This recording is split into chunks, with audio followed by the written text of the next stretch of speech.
সন্দেশখালীর জেলিয়াখালীতে সাধারণ মানুষের জমি জোর করে দখল করে তাতে পোল্ট্রি ফার্ম করেছিল তৃণমূল নেতা শিবপ্রসাদ হাজরা। বুধবারের পর ফের শুক্রবার সকাল থেকে সেই সব জমি দখলে নামল গ্রামবাসীরা।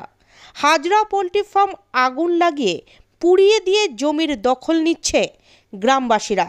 গ্রামবাসীদের অভিযোগ, তাদের জমি দখল করে পোল্ট্রি ফার্ম ও মেছো ভেড়ি তৈরি করেছিল শিবপ্রসাদ হাজরা ও উত্তম সর্দাররা।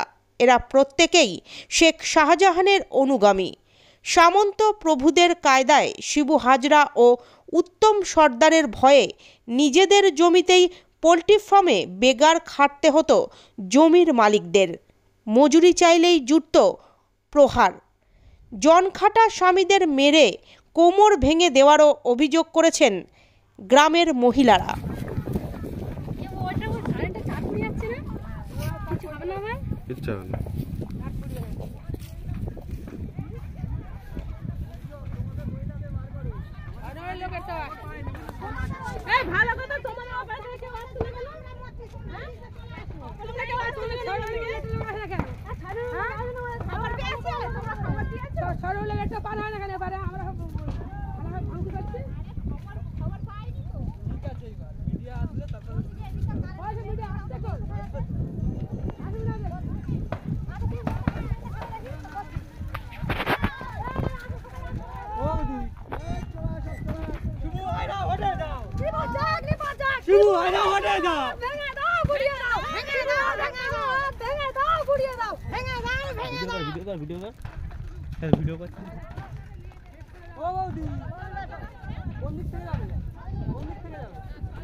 না, এটা আমার লাগবে।